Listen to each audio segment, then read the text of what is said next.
Good evening, कैसे हैं सब? आशा करता हूँ सब अच्छे होंगे।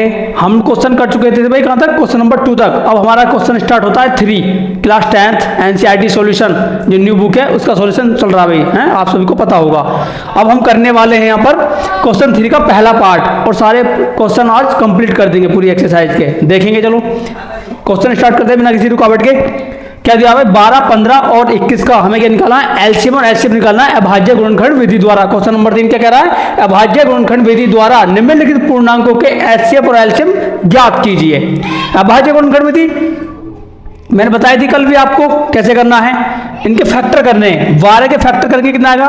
2 × 2 × 3, यानी कि 2 दूनी 4, 4 × 12, यही तो होते थे। अब इसके अभाज्य गुणनखंड कितने आएंगे भाई? 2 की पावर 2, 2 आया 2 बार, 3 आया 1 बार, ये तो होता है अभाज्य गुणनखंड। तो हाँ, तो ऐसे काट के चेक कर लेना आप, अगर नहीं काटे तो छिक्का 12, 2 × 6 और 3 × 3, वही तो करा मैंने ये भी, ठीक है। अब ऐसे करने हैं, ऐसे आप खुद कर लेना। ये रफ कार्य होता है और एडवांस में जो चलेगा ये चलेगा, ठीक है। सॉल्यूशन तो ये पहले का सॉल्यूशन स्टार्ट हो चुका है हमारा। 12 के फैक्टर आएंगे इतने, 15 के कितने आने वाले भाई? 15 के आएंगे 3 × 5। अब अभाज्य की बात करें तो 3 × 5, यानी इनकी पावर 1 1 बन जाएगी। अब बात करें 21 की, तो 21 इक्वल टू कितना आने वाला भाई? 3 × 7। अभाज्य की बात करें 3 की पावर 1 और 7 की पावर 1, ये क्या हो जाएंगे? इसके अभाज्य गुणनखंड हो जाएंगे। अब निकालना क्या है हमका? एचसीएफ और एलसीएम निकालना है। क्या निकालना है इनका? एचसीएफ और एलसीएफ। तो मैंने बताया था अभी पिछली वीडियो में एचसीएफ क्या होता है और एलसीएम क्या होता है। हाईएस्ट कॉमन फैक्टर और लीस्ट कॉमन फैक्टर बताया था नहीं? तो एचसीएफ क्या होता है? जो सब में हो। अब देखेंगे यहाँ पर 2 है क्या? 2 तीनों में है? नहीं है। 3 है यहाँ पर, हाँ 3 यहाँ भी है और यहाँ भी है और यहाँ भी है, 3 तीनों में है। 5 नहीं है, 7 नहीं है, जो तीनों में है वही तो होता है हमारा एचसीएफ। तो एचसीएफ कितना आ गया? 3 की पावर 1, जो पावर छोटी वाली होती है, पावर सबकी 1 1 है, तो 3 की पावर 1 क्या हो जाएगा हमारा? एचसीएफ होगा। तो 3 × 3, 3 क्या हो गया हमारा? एचसीएफ। अब बात करें एलसीएम की। एलसीएम बताया था मैंने, पहले पावर बड़ी पावर वाले लेंगे, अदरवाइज कोई पावर ही नहीं बननी बड़ी। तो 3 कॉमन, पहले कॉमन पार्ट लेते हैं भाई, 3 की पावर 1। अब जो छूटता उसे भी लेते हैं, जैसे 2 की पावर 2 भी छूटा, और भाई 5 की पावर 1 भी छूटा, और 7 की पावर 1 भी छूट गया। तो इनकी गुणा कर देंगे तो ये क्या मिल जाएगा हमको? एलसीएम मिल जाएगा। कर दो भी गुणा, 3 की पावर 1 3, 2 की पावर 2 मतलब 4, 5 और 7 गुणा करा देंगे भी। 3 × 4 12, 12 × 5 60 और 6 × 7 42, तो 420 क्या हो गया हमारा? एलसीएम हो गया। और 3 क्या हो गया इसका? एचसीएफ हो गया। यही क्या हो गया? हमारे फाइनल आंसर हो गए, ठीक है। इतना सॉल्यूशन करना है और कुछ नहीं करना है। आगे देखेंगे 17, 23 और 29 का हमें और नहीं लिखा है मैंने, इसमें और भी लिखा हुआ है, ठीक है। 29 का क्या लिखाना है? एचसीएफ। इसके भी क्या करना है हमें? अभाज्य गुणनखंड। 17 में एक अभाज्य संख्या, तो 17 17 से कटेगी, तो 17 का अभाज्य गुणनखंड 17 की पावर 1 ही रहेगा। इसी प्रकार 23 भी एक अभाज्य संख्या है, 23 तो 23 23 से कटेगा और 23 की पावर 1 रहने वाली है। और 29 भी एक अभाज्य संख्या है, तो 29 29 से ही कटेगा और 29 की पावर भी 1 रहने वाली है। बात करें इसके एचसीएफ की, एचसीएफ कितना होगा भाई? एचसीएफ वो होता है जो तीनों में कॉमन हो, ना तो यहाँ कुछ है ना कुछ है, सब तीनों क्या है? अलग अलग हैं। और जब जहाँ कुछ भी कॉमन ना हो वहाँ ओनली एक कॉमन होता है, ठीक है। क्या? तो एचसीएफ होगा यहाँ पर 1, ठीक है। अब एलसीएम की बात करें, एलसीएम तीनों की मल्टीप्लाई कर देंगे तो क्या हो जाएगा इनका एलसीएम? 17 × 23 × 29 कर दो भाई गुणा। 17 × 3 51 और 17 दूनी 34, 34 और 5 39, ये तो हो गया। 17 × 51 का 1 और 17 दूनी 34, 34 और 5 300 यानी 39, 91 हो गया। गुणा करा दो 29 की। अब कर दो भी 9 × 9, 9 9 81 और 9 3 27, 27 और 8 कितना हो गया? 35 है। 9 3 27, सॉरी 9 9 81, 9 3 27, 27 और 8 हासिल किए, कितने बचे? हासिल जोड़ देंगे 8, तो कितना हो जाएगा? 35 हो जाएगा। 3 डाल दो और 5, ठीक है। अब करा देते 2 से गुणा, 2 × 2, 2 9 18, 2 3 6, 6 और 1 7, जोड़ देंगे भाई, कितना आ गया? गुणा करने के बाद में 9 आया, 3 आया और 8 5 13 आया, और 7 और 3 10, 10 और 1 11, ये हमारा एलसीएम आ गया और ये हमारा एचसीएफ आ गया। This is the finally answer, ठीक है। 17 × 51, 17 दूनी 34, 5 39 और 29 की गुणा कराएंगे तो 9 × 9, 9 9 81, 9 3 27 और 35, ठीक है। और 2 × 2 और 2 9 18, 2 3 6 7, ठीक है भाई, ठीक है। दूसरा सवाल हो चुका तीसरा। अब इसके निकालने भी हमें, किसके निकालने, 8, 9 और 25 का एचसीएफ और एलसीएम। 8 के फैक्टर आएंगे भाई 2 × 2 × 2 यानी कि 2 की पावर 3, 2 दूनी 4, 4 दूनी 8 ये आने वाले। अब यहाँ देखेंगे 9 के फैक्टर 3 × 3 यानी 3 की पावर 2, और 25 के फैक्टर कितने आएंगे 5 × 5 = 5 की पावर 2। अब बताओ एचसीएफ कितना होगा भाई। अब यहाँ भी कुछ भी कॉमन नहीं है, तो एचसीएफ तुम्हारा 1 होने वाला, कुछ कॉमन है क्या, नहीं है ना। अब एलसीएम क्या होता है, एलसीएम होता है हमारा, सबको कर दो भाई, 2 की पावर 3 × 3 की पावर 2 × 5 की पावर 2। 2 की पावर 3 मतलब 8, 3 की पावर 2 मतलब 9 और 5 की पावर 2 मतलब 25। कर दो गुणा, 8 × 2 2 5, 25 नहीं 225। अब 8 गुणा करा दो, आंसर आ गया तुम्हारा एलसीएम, सॉरी 8 × 5 = 40 और 8 दूनी 16, 16 और 4 20 और 8 दूनी 16, 16 और 2 18 और 8 × 5 = 40 का 0, 8 दूनी 16, 4 20 और 8 दूनी 16 और 2 18। ये हमारा एलसीएम हो चुका, ये एचसीएफ हो चुका। This is finally answer. Question number 3 खत्म। अब हम देखते हैं, चाहो तो स्क्रीनशॉट ले सकते हो। अब क्वेश्चन नंबर नेक्स्ट चलते हैं 4 की तरफ। क्वेश्चन नंबर 4 क्या भाई, पहले ये रेज कर देता हूँ। क्वेश्चन नंबर 4, क्वेश्चन नंबर 4 आप अपनी किताब से मिला लेना, मैं ऐसे ही डायरेक्टली करा रहा हूँ क्योंकि टाइमिंग ज़्यादा लगेगी आपको भी, उससे मुझे लिखूंगा तो मुझे तो आपको टाइमिंग ज़्यादा लगेगी, ठीक है। क्वेश्चन नंबर 4 है एचसीएफ दिया भाई, क्या करना है एचसीएफ। क्वेश्चन नंबर 4 है एचसीएफ और ब्रैकेट में लिखा हुआ है 306,657 बराबर दे रखा है 9, यानी दो संख्याओं का एचसीएफ दे रखा है हमें 9 दिया है और एलसीएम हमें ज्ञात करना है। दो संख्याएं दे रखी हैं और हमें उनका क्या ज्ञात करना है, एलसीएम ज्ञात करना है और एचसीएफ दिया हुआ है। संख्या क्या है वो क्वेश्चन नंबर लिख देता हूं। चलो क्वेश्चन नंबर 4 कह रहा है, क्वेश्चन नंबर 4 एचसीएफ 306,657 306,657 = 9 दिया है, ठीक है 9 दिया है भाई। और क्या है एलसीएम, क्या करना है हमें एलसीएम 306 और 657 का ज्ञात कीजिए। ये खाली लिखा हुआ है, सॉरी ज्ञात कीजिए, क्या लिखा हुआ है ज्ञात कीजिए, ये हमको क्या करना है ज्ञात करना है। अब एक सूत्र लिखवाया था मैंने कल आपको, यानी सूत्र उसी में था सवाल में ही कि दो संख्याओं का गुणनफल।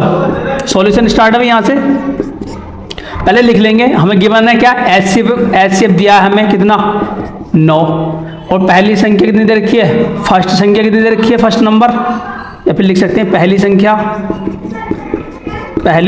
संख्या कितनी दी है 306 और दूसरी संख्या जो दी है हमें वो दी है 657। अब हमें ज्ञात करना है एलसीएम, क्या ज्ञात करना है एलसीएम हमें फाइंड आउट करना है, एलसीएम की वैल्यू फाइंड आउट करनी है, ठीक है। अब सूत्र क्या होता था, सूत्र था ये दो संख्याओं का गुणनफल सदैव बराबर होता है, यही तो था दो संख्याओं का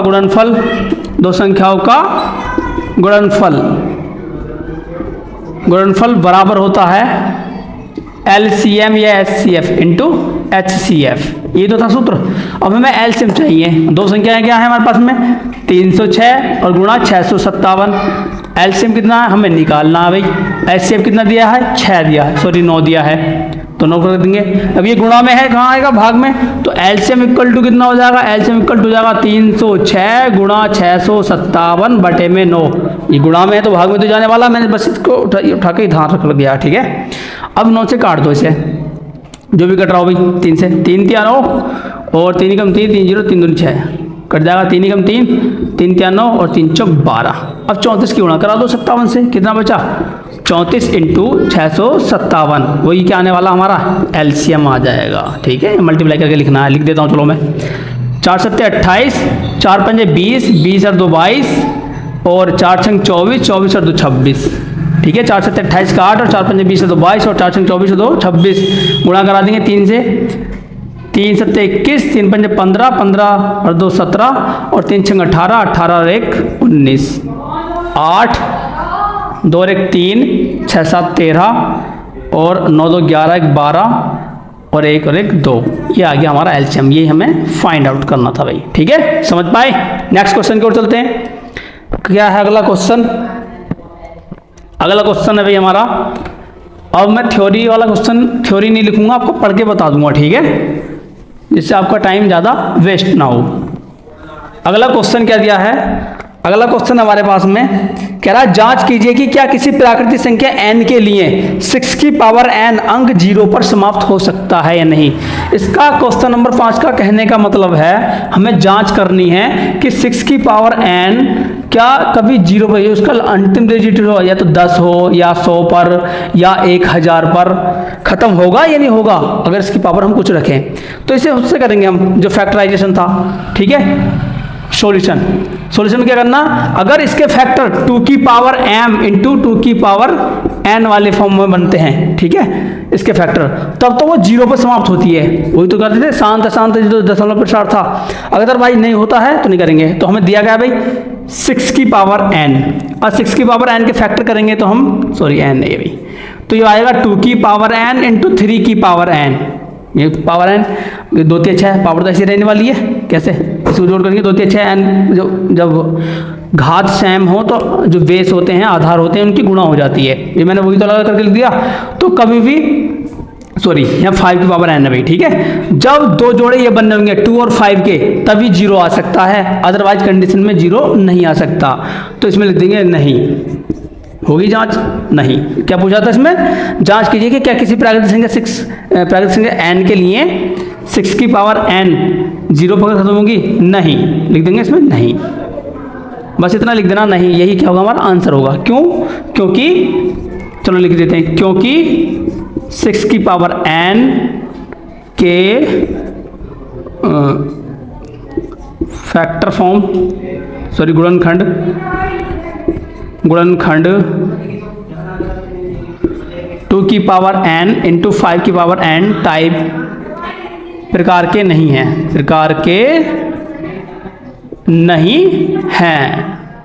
बस ये आंसर हो गया इसका, ठीक है, नोट कर सकते हो। अगला क्वेश्चन है व्याख्या कीजिए, अच्छा ये वाला क्वेश्चन चलो लिख के दिखाते हैं भाई, इसमें बताना है कितना है। अगला क्वेश्चन नंबर 7 मैं बोल रहा हूं, व्याख्या कीजिए कि 7 गुणा 13 गुणा 7 गुणा 11 गुणा 13 प्लस और 7 गुणा 6 गुणा 5 गुणा 4 गुणा 3 गुणा 1 गुणा 3 गुणा 2 गुणा 1 प्लस 5 भाज्य संख्याएं हैं क्यों। हमें बताना भी भाज्य संख्या क्यों है, ये कौन सी वाली। पहला नंबर है हमारा, इसमें दिया है क्वेश्चन 7 इंटू 11 इंटू 13 और प्लस 13, ये बतानी है भाज्य संख्या है या नहीं, ये है क्यों है तो बताएंगे भाई। अब इसे सॉल्यूशन करते हैं, जब सॉल्यूशन करेंगे तो यहाँ पर देखेंगे 13 इसमें भी है, 13 इस वाले पार्ट में, ये पूरा एक पार्ट हो गया इधर वाला और ये सिंगल पार्ट है, तो 13 हमने ले लिया कॉमन। जैसे हमने 13 को कॉमन लिया तो बचा कितना यहाँ से 7 इंटू 11 और इंटू 1 और प्लस 1, चलो इस वाले 1 को मत लिखो, लेकिन यहाँ तो 1 बचेगा ना प्लस में 1, ये बचा यहाँ से। अब ये 13 से भाज्य है, भाज्य संख्या क्या होती है जिसके 2 या 2 से अधिक फैक्टर हों भाई, तो 13 से भी कट जाएगी, जो बचा खुचा उससे भी कटेगी। कितना हो जाएंगे इसके फैक्टर 13 गुणा 11 7 77 77 और 1 78, तो इसके 2 फैक्टर बनने हैं, ठीक है। लिखेंगे यहाँ ये है 13, यहाँ इसके यहाँ इसके 2 से अधिक फैक्टर हैं, 2 से अधिक फैक्टर हैं, फैक्टर मतलब गुणनखंड हैं, अतः यह एक भाज्य संख्या है, ठीक है। इसी प्रकार दूसरा वाला पार्ट क्या था इसका, दूसरा वाला पार्ट है 7 into 6 into 5 into 4 into 3 into 2 into 1 plus 5, इसके भी बताने भाई, तो करना वही है इसके साथ भी जो अभी इसके साथ करा है। कॉमन ले लेंगे, 5 यहाँ भी है 5 यहाँ भी है, जैसे हमने कॉमन लिया अंदर क्या बचा 7 इंटू 6 मल्टीप्लाई कर रहा हूँ मैं 7 6 42, 7 into 6 into 4 into 3 into 2 plus कितना 2 के साथ में 1 भी तो है, 2 इंटू 1 प्लस 1। अब इसके भी इतने फैक्टर आने वाले में 2 से अधिक फैक्टर आने वाले दिख रहा है, तो ये खुद 5 होगा और इसके साथ भी होंगे। अब इनकी गुणा कर लेंगे, 1 दूनी 2 2 3 6 6 चौक 24 24 और 4 24 की 6 से गुणा कर दो, 6 चौक 24 का 4 6 दूनी 12 और 1 2 14 और 7 चौक 28 या फिर यहीं लिख दोगे आप, इतने लिखने के बाद भी गुणा कर देते। चलो 1 दूनी 2, 2 तिया 6, 6 चौक 24, 24 छंग 6 चौक 24 का 4 और 6 दूनी 12 2 14 और 7 से गुणा करा दो भाई इसकी। 7 चौक 28 और 7 चौक 28, 28 और 2 30 और 7 ही कम 7, 7 और 3 10 पर एक ये प्लस भी तो हो जाएगा ना, ये आ गया 1008 और प्लस 1 और यहाँ चल रहा 5 गुणा इतना। ठीक है, कितना हो जाएगा 5 गुणा 1009। तो इसके भी क्या हो रहे हैं, यहाँ पर इसके 2 फैक्टर हैं, 2 गुणनखंड हैं, 2 गुणनखंड हैं। इसके बाद यहाँ पर क्यों लिखवाएं, क्योंकि ये 13 से भी कटेगा, ये भी कटेगा 13 से, ये भी कटेगा 13 से और ये और 13 78 सॉरी 78 और 2 3 से भी कटेगा, तो इसलिए 2 से दिखते हैं। यहाँ पर 2 हैं और 2 भी हैं तब भी क्या होगी, ये भाज्य संख्या होगी। यहाँ पर इसके 2 गुणनखंड हैं, अतः यह एक भाज्य संख्या है, अतः यह एक भाज्य संख्या है। बस इतना लिखना है, हो गया सवाल। एक लास्ट बचा है, पूछा है किसी खेल के मैदान के चारों ओर एक वृत्ताकार पथ, इस मैदान के एक चक्कर लगाने में सोनिया को 18 मिनट लगते हैं। सोनिया को कितने मिनट लग रहे हैं, 18। सोनिया को 18 मिनट लगते हैं और जबकि इसी मैदान का एक चक्कर लगाने में रवि को 12 मिनट लगते हैं। मान लीजिए वे दोनों एक साथ एक ही स्थान और एक ही समय पर चलना शुरू करते हैं, प्रारंभ करते हैं, तो एक ही दिशा में चलते हैं। कितने समय बाद वे पुनः उसी स्थान पर मिलेंगे। देखो भाई, इस प्रकार के क्वेश्चनों में हमें एलसीएम निकालना होता है जब भी बात करें वृत्ताकार पथ है या फिर घूमने की बात कर रहा है। मैं आपको बताता हूं क्या है। एक कोई वृत्ताकार पथ है इस प्रकार से, ठीक है, वही मान लो यहां पर है। सोनिया जो है वो कितने मिनट में जाती है, 18 मिनट में। और रवि, क्या नाम है उसका, रवि नाम है, सोनिया, हाँ, रवि को लगते हैं 12 मिनट, रवि को लगते हैं 12 मिनट, सोनिया को लगते हैं 18 मिनट।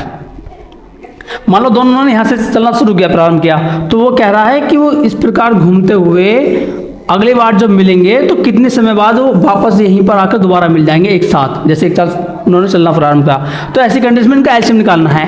एलसीएम ऑफ 18,12 निकालो भी, एलसीएम निकालेंगे 18 का एलसीएम और 12 का, तो 18 के फैक्टर करोगे कितना आएंगे, 2 × 3 × 3 और 12 के 2 × 2 × 3। कहने का मतलब है 2 की पावर 1 और 3 की पावर 2, और इसके कितने होने वाले हैं, 2 की पावर 2 × 3 की पावर 1। अब एलसीएम क्या होता है, एलसीएम होता है highest common factor, sorry least common factor.